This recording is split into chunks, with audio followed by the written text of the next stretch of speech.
کہ فتح مکہ کا پس منظر، جب تک پس منظر نہ پتا ہو پس منظر کیا ہے تب تک وہ اس بات کو سمجھنے میں نئے لوگوں کو مشکل ہوتی ہے. تو کیا پس منظر تھا حضور؟ بسم اللہ الرحمن الرحیم. جیسا کہ آپ نے اپنی گفتگو میں پہلے کہا جی کہ مغربی مصنفین اور جتنے مستشرقین ہیں جی وہ ہر کام کو وہ رنگ دینے کی کوشش کرتے ہیں جس سے نفرت کا اظہار کیا جائے، جی بالخصوص اسلام کے مخالف، جبکہ ان کے لیے بھی ایک بہت بڑا پیغام ہے اور وہ انہی کے گھر سے پیغام ہے. اللہ دا مین آف دی ورلڈ کتاب پڑھ کے دیکھ لیں، اس کے اوپر سب سے پہلا نام میرے مصطفیٰ کا لکھا ہوا ہے. سبحان اللہ. اب وہ تو اپنے گھر میں دو ہوئے پڑے، ان کو پتہ ہی نہیں اصل حقائق کیا ہے. ان کی کوئی یونیورسٹی بڑے سے بڑا دیکھ لیں، اوپر حضور کا نام لکھا ہوا. اللہ اکبر. تو کہنے کا مقصد یہ ہے کہ نبی پاک صلی اللہ علیہ وآلہ وسلم ہی ہیں جنہوں نے آ کر کائنات کو صحیح سمت اور صحیح راستہ دکھلایا ہے. یہ بات سچی ہے. بے شک سبحان اللہ. رہ گئی بات فتح مکہ کے پس منظر کی کہ یہ سارا معاملہ یہ کیسے پیش آیا. اگر اس کی صورتحال کو سمجھا جائے نا تو میں یہ سمجھتا ہوں کہ سب سے مشکل ترین اگر کوئی مرحلہ تھا تو وہ یہی مکہ کو فتح کرنا تھا، کیونکہ جہاں پر نبی پاک صلی اللہ علیہ وسلم جلوہ گر ہوئے، پیدا ہوئے، جہاں پہ آپ نے زندگی کا ایک عرصہ گزارا، وہاں پر آپ نے جب اعلان نبوت کیا تو لوگ آپ کے مخالف ہو گئے. آپ کو شعب ابی طالب میں بھی جانا پڑا، آپ کے ساتھ کیا کچھ نہیں کیا انہوں نے، وہاں سے آپ کو ہجرت کر کے آنا پڑا. اور جب آقا کریم صلی اللہ علیہ وسلم نکلے تو آپ بار بار خانہ کعبہ کو دیکھتے تھے اور روتے تھے، اور شہر مکہ کے لیے آپ بڑے دعائیں کر رہے تھے جب آپ نکل رہے تھے نبی پاک صلی اللہ علیہ وسلم جب ہجرت فرما کے جا رہے تھے. تو اس کو حاصل کرنا یہ بہت بڑا ایک معرکہ دنیا میں تھا.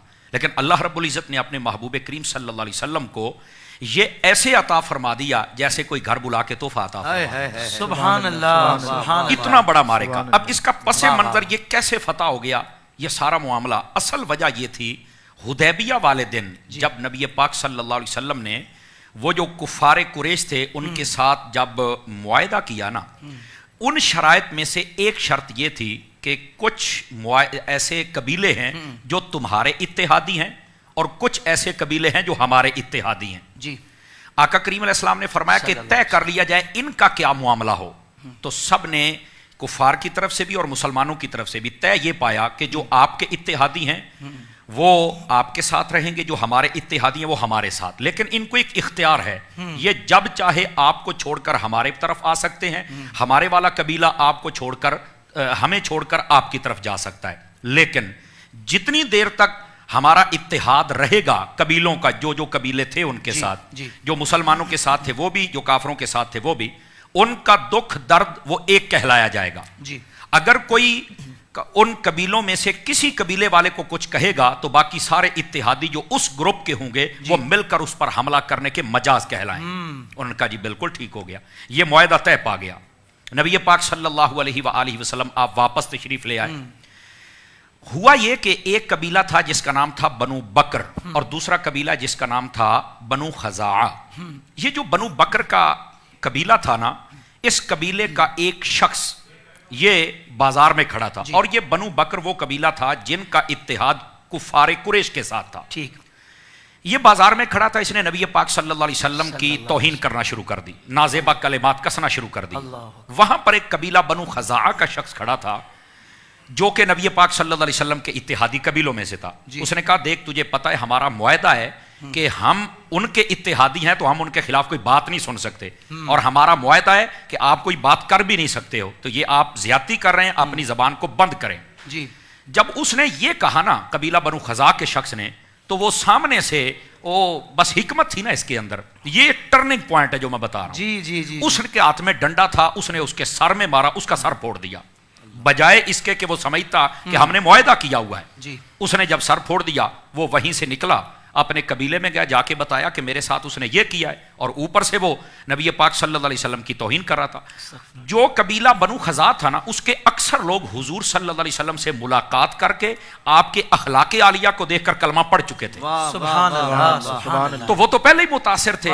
اچھا، اس نے جب چل کے بتایا نا تو وہ جو بنو خزاعہ تھے انہوں نے اپنے اتحادیوں سے کہا کیا کیا جائے. انہوں نے کہا پہلے کفار قریش کی طرف پیغام بھیجا جائے کہ تمہارے اتحادی نے دیکھو کیا کیا ہے. جب پیغام بھیجا نا تو وہ جو مکے کے کافر تھے نا، انہوں نے کہا، جو وہاں کے قریش کے سردار تھے، انہوں نے کہا تم کون ہوتے ہو ہم سے باتیں کرنے والے؟ ہم جب تمہارے جو قبیلوں کا اتحاد کرنے والے یعنی مسلمان ان کو چھیڑیں گے تب بات کریں، تم کون ہوتے ہو بات کرنے والے؟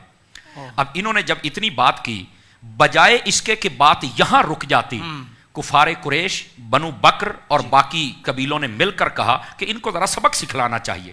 اب یہ ان کا اگلا قدم تھا جو ان کے گلے پڑ گیا۔ جی انہوں نے کیا کیا، رات کے وقت کفار قریش کے چند اوباش بدماش ساتھ ملے، انہوں نے اپنے چہرے چھپائے، سمجھ لے ماسک لگا لے، یا اپنے چہروں کو چھپایا اور وہ چل پڑے ان کے ساتھ۔ جی چل کے قبیلہ بنو خزاعہ پر انہوں نے دھاوا بول دیا۔ وہ کئی بیچارے سوئے ہوئے تھے، کئی اٹھے تھے، کئی عبادت کر رہے تھے، ان کے 20 بندے مار ڈالے۔ اللہ، اب ہوا کیا، یہ جس رات واقعہ پیش آ رہا ہے نا، اسی رات نبی پاک صلی اللہ علیہ وسلم آپ حضرت ام سلمہ کے گھر پر تھے۔ اللہ یہ بڑی خاص صحابہ میں موجود ہے اور غور سے سننے والی بات ہے۔ آقا صلی اللہ علیہ وسلم وضو فرما رہے تھے، ام سلمہ فرماتی ہیں رضی اللہ عنہ، حضور نے فرمایا لبیک لبیک، میں حاضر میں حاضر، اور ساتھ ہی فرمایا گھبرا نہیں، تیری مدد ہو گئی، تیری مدد کر دی گئی ہے۔ حضرت ام سلمہ کہنے لگی یا رسول اللہ صلی اللہ علیہ وسلم، یہ کون ہے جس کو آپ کہہ رہے ہیں میں حاضر میں حاضر، میں آیا اور میں مدد کر رہا ہوں؟ فرمایا قبیلہ بنو خزاعہ پر حملہ ہو گیا ہے، وہاں کے ایک شخص نے مجھے پکارا ہے کہ اے محمد ہماری مدد فرمائیے، تو میں نے اسے کہا تیری مدد ہو چکی ہے۔ دور سے پکارنا مدد کے لیے، یہ دیکھ لیں یہ کون سا عقیدہ ہے اور سیاہ میں موجود ہے۔ اور اگر پھر بھی لوگ یا رسول اللہ کہنے کو شرک کہیں تو پھر ان کا اپنا ایک نظریہ ہے، اللہ ان کو سمجھ کی توفیق عطا فرمائے۔ اچھا ایک واقعہ تو یہ ہوا، جب صبح ہوئی نا تو آپ تشریف لے کے آئے نبی پاک علیہ السلام، حضرت اماں عائشہ صدیقہ طیبہ طاہرہ رضی اللہ تعالی عنہا آپ کے پاس۔ تو حضور نے آ کے پتا کیا فرمایا، یہ بات اور لطف سے سننے والی ہے۔ آپ نے فرمایا اے عائشہ، مکہ کے اندر ایک بڑا عظیم سانحہ ہو گیا ہے، جو کفار قریش ہے نا انہوں نے عہد شکنی کر دی ہے۔ تو آگے سے حضرت اماں عائشہ نے جو جواب دیا وہ بڑا سننے والا ہے۔ فرمایا یہ قریشی ابھی پھدک رہے ہیں، وہ تلواروں کے ساتھ تو ان کا تم نے بیڑا غرق کر دیا ہے، یہ ابھی پھدک رہے ہیں قریشی لوگ؟ تو کہا کہ جی بالکل ابھی بھی انہوں نے یہ شرارت کی ہے۔ حضور پھر یہ معاملہ خیر کی طرف جائے گا یا شر کی طرف جائے گا؟ حضور نے فرمایا معاملہ تو خیر کی طرف جا رہا ہے۔ سبحان اللہ۔ تو حضرت اماں عائشہ صدیقہ نے کہا حضور میرے لائق کو حکم، فرمایا عائشہ تیاری کرو ہم نے نکلنا ہے مکہ کی طرف۔ حضرت اماں عائشہ صدیقہ نے تیاری شروع کر دی، اوپر سے صدیق اکبر آ گئے، اتنے میں حضور اکرم علیہ السلام باہر تشریف لے گئے۔ فرمایا بیٹی دیکھ رہا ہوں تیاری ہو رہی، خیریت تو ہے؟ فرمایا کہ میں بتا نہیں سکتی چونکہ حضور کا راز ہے، جب حضور کی بات آ جائے تو راز یوں رکھا جاتا ہے۔ فرمایا حضور کا راز ہے، باپ کو نہیں بتایا۔ فرمایا بس وہ کریم آئیں گے تو ان سے پوچھ لینا۔ اتنے میں حضور اکرم علیہ السلام آ گئے، حضرت ابو بکر کو دیکھا، فرمایا اس کو راز نہیں دینا تو کس کو دینا؟ رازوں کا امانت رکھنے والے تو وہی ہیں، مزاج شناس نبوت ہے نا۔ فرمایا ابو بکر یہ معاملہ ہو گیا، ہم نے تیاری کرنی ہے۔ فرمایا آقا ہم سب حاضر ہیں۔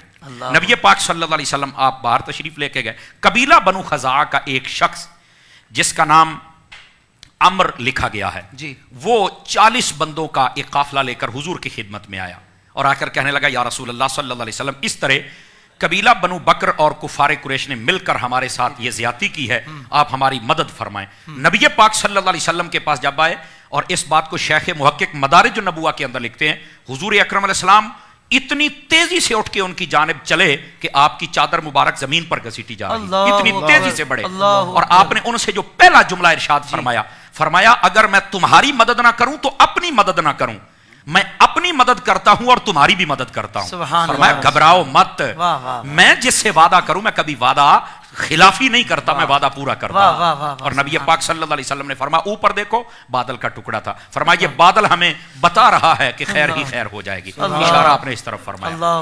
نبی پاک صلی اللہ علیہ وسلم نے قریبی جتنے قبائل تھے ان سب کو بلایا۔ اچھا جب یہاں تک بات پہنچی نا، ادھر مکے میں پتا چل گیا کہ یہ تو پہنچ گئے مدینے میں، تو اب اس کا جو ری ایکشن آئے گا نا وہ ہمارے کنٹرول سے باہر ہوگا۔ وہ مل کے بیٹھے، ظاہر سی بات ہے کئی بندے ہوتے ہیں نا کام کرنے سے پہلے نہیں سوچتے، اپنے قد سے بڑی بات کرتے ہیں یا بڑی چھلانگ لگاتے ہیں، بعد میں پتہ چلتا ہے پسلیاں ٹوٹ گئی ہیں، بعد میں پتہ چلتا ٹانگیں ٹوٹ گئی ہیں، اب چھلانگ تو لگا بیٹھے تھے، مل کے بیٹھے اب اس کو روکا کیسے جائے، اس معاہدے کو برقرار کیسے رکھا جائے۔ انہوں نے کہا کہ ابو سفیان کو بھیجا جائے، چونکہ ابو سفیان کی بیٹی اس وقت نبی پاک علیہ السلام کے نکاح میں تھی، ان کا نام ام المومنین حضرت ام حبیبہ رضی اللہ عنہ، اس وقت تک ابو سفیان نے بھی کلمہ نہیں پڑھا تھا۔ تو انہوں نے کہا کہ یہ جائیں گے، ایک تو رشتہ داری کے بہانے چلو ملنے کے لیے جائیں گے، اور دوسرا یہ بات کر کے آئیں گے، سردار ہے اثر رسوخ ہے تو چلو کام ہو جائے گا۔ جناب ابو سفیان مکے میں آ گئے، جب آپ مکے میں پہنچے نا تو اس وقت تک چونکہ کلمہ نہیں پڑا تھا، سب سے پہلے اپنا خادم بھیجا حضور کی طرف، میں اپنی بیٹی کو ملنا چاہتا ہوں، فرمایا جائیے ملیے، اظہار کا جذبہ دیکھیے، راستہ نہیں روکا آپ نے، فرمایا چل مل لیجیے۔ بیٹی کے پاس جب گھر میں پہنچے نا تو یہ بڑے کمال کی بات ہے، اب پس منظر ہے تو 2 منٹ لگیں گے لیکن مزہ آئے گا، بہت مزہ آ رہا ہے۔ آپ جب اندر پہنچے نا تو حضرت ام حبیبہ نے دیکھا کہ میرا باپ آ گیا پر کلمہ ابھی نہیں پڑا ہوا تھا، بیٹی کیا حال ہے؟ کہا جی بالکل ٹھیک ہے، سب ٹھیک ہے، بالکل سارا کچھ ہو گیا۔ بیٹی مجھے بیٹھنے کے لیے نہیں کہو گے؟ فرمایا جی آپ بیٹھ سکتے ہیں۔ نبی پاک صلی اللہ علیہ وسلم کا بستر اقدس و انور لگا ہوا تھا، جب ابو سفیان اس پہ بیٹھنے لگے نا تو حضرت ام حبیبہ نے فوراً کہا نہیں آپ نہیں بیٹھ، فوراً بستر کو لپیٹ دیا، فرمایا آپ اس بستر پہ نہیں بیٹھ سکتے، سکا باپ ہے، بستر پر نہیں بیٹھنے دیا۔ تو کہا کیوں نہیں میں بیٹھ سکتا؟ فرمایا یہ بستر سید المتطہرین کا ہے، اور تو میرا باپ ضرور ہے پر ابھی کلمہ نہیں پڑا، اور قرآن نے کہا انما المشرکون نجس، کہ جو مشرک ہوتا ہے وہ پاک نہیں ہوتا، تو اس پاک بستر پہ بیٹھ نہیں سکتا ہے۔ یہ جذبات تھے ان کے، کہا بھی آپ نہیں بیٹھ سکتے، ان کا ٹھیک ہو گیا۔ اتنی بات کہی نا، پتہ اسے بھی لگ گیا کہ میری بیٹی میری سفارش نہیں کرنے والی، یہاں دال نہیں گلنے والی ہے، وہیں پر ویسے ہی چلے گئے۔ عشق کے بھی اپنے فیصلے ہوتے ہیں نا، اپنا میدان ہوتا ہے۔ وہ باہر چلا گیا، چل کے حضرت صدیق اکبر سے ملاقات کی، کہنے لگے یار وہ مسئلہ بن گیا ہے قبیلہ بنو خزاع والا، تو ذرا اس معاہدے کو ہم تھوڑا سا نا آگے لے کے چلتے ہیں، 2-4 سال بڑھا لیتے ہیں۔ فرمایا عہد شکنی ہو چکی ہے، اب تمہیں خمیازہ بھگتنا پڑے گا، نہیں ابو بکر کوئی سفارش کرو۔ فرمایا حضور کے ہوتے ہم سفارش نہیں کر سکتے ہیں، چلو کسی اور دروازے پر چلے جاؤ۔ حضرت عمر کے پاس پہنچا، یہی جواب ملا، عثمان پاک کے پاس پہنچے، یہی جواب ملا، مولا علی کے پاس آئے، بلکہ شیخ محقق نے لکھا ہے سیدھا حضرت سیدہ خاتون جنت کے دروازے پر گیا، حضرت سیدہ کو جا کر کہنے لگا کہ سیدہ دیکھو نا میں آپ کے دروازے پر آیا ہوں، یہ مسئلہ ہو گیا، آپ سفارش کر دینا تو حضور کبھی بھی نہیں لوٹائیں گے۔ آپ نے فرمایا یہ معاملہ میرے بس کا ہے ہی نہیں ہے، یہ میرے آقا میرے ابا جی کے پاس ہی جانا پڑے گا، بس یہاں سے دور ہو جاؤ۔ اسے سمجھ آ گئی کہ مسئلہ حل ہونے والا نہیں ہے، وہ واپس چلا گیا۔ نبی پاک صلی اللہ علیہ وسلم نے قبیلے بلائے اور کہا کہ تیاری کرو۔ اسی دوران ایک اور واقعہ پیش آ گیا۔ نبی پاک صلی اللہ علیہ وسلم کے صحابہ میں سے ایک شخص تھا جس کا نام حاطب بن ابی بلتع تھا، اس کے نا کچھ باغات اور مال اور بیوی بچے مکے میں تھے جی۔ اس نے کیا کیا، اس نے نا مکہ کے لوگوں کی طرف ایک خط لکھا جی۔ اب خط کیا لکھتا ہے، اس کا پس منظر ہے، لوگ اس کو نا بڑی عجیب و غریب طریقے سے صحابہ پر طنز کا نشانہ بناتے ہیں، لیکن شیخ محقق کو پڑھنا سارے اعتراض کے جواب انہوں نے دیے ہیں، چلتے چلتے میں بھی دے دیتا ہوں تاکہ سمجھ آ جائے۔ انہوں نے خط لکھ کر ایک عورت کو دیا، اس عورت کو کہا کہ چپکے سے یہ مکے والوں کو چل کے پہنچا۔ نبی پاک علیہ السلام نے جتنے مکے کے راستے تھے نا سب پر پہرا لگا دیا، آنے والے کو بھی تلاشی ہو جانے والے کی بھی ہو جی۔ اس نے کہا چھپ کے بیچ والے راستے سے جانا ہے۔ نبی پاک علیہ السلام بیٹھے تھے، آقا کریم علیہ السلام سے کون سی چیز ہے جو ہو چکا ہے، جو ہوگا حضور جانتے ہیں، تو جب جانتے ہیں تو پتا تھا۔ آپ نے فرمایا علی کہاں ہے؟ جی آقا۔ مقداد کہاں ہے؟ جی آقا۔ فرمایا آ جائیے، وہ آ گئے۔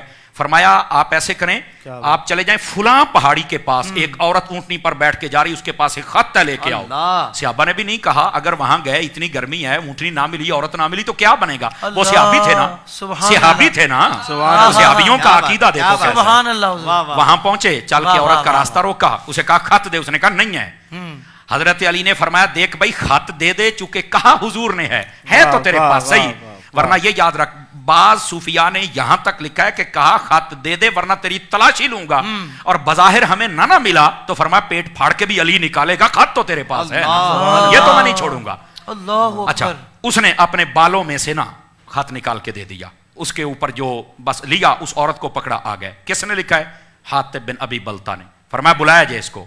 فرمایا تو نے یہ خط کیوں لکھا ہے؟ حضرت فاروق اعظم تلوار لے کر اٹھے، فرمایا حضور میں اس کی گردن تن سے جدا۔ فرمایا ایک منٹ رک، تمہیں نہیں پتا یہ حاطب بن ابی بلتع بدری صحابی ہے، اور اللہ نے بدری صحابیوں کو ویسے ہی معاف فرما دیا ہوگا۔ یہ ذرا غور سے سنیں میری بات۔ لیکن نبی پاک صلی اللہ علیہ وسلم کو یہ بات پسند نہیں آئی، اور جو یہ صحابی کا عمل تھا نا یہ ان کی منافقت کی وجہ سے نہیں تھا، یہ یاد رکھ لیں، یہ تمام علماء نے لکھا ہے، اور نہ ہی اس واسطے کہ معاذ اللہ وہ مرتد ہو گئے تھے، نہیں، صرف اس لیے تھا کہ میں مکے والوں کو صرف خبر دے دیتا ہوں تاکہ وہ میرے بیوی بچے اور میرے جائیداد اور میرے باغوں کے لیے تھوڑا سا نرم ہاتھ رکھیں گے، بس اتنی بات۔ لیکن یہاں پر شیخ محقق اور مدارج النبوہ کے اندر مواہب الدنیا میں امام قسطلانی نے جو لکھا ہے وہ کمال کر دیا۔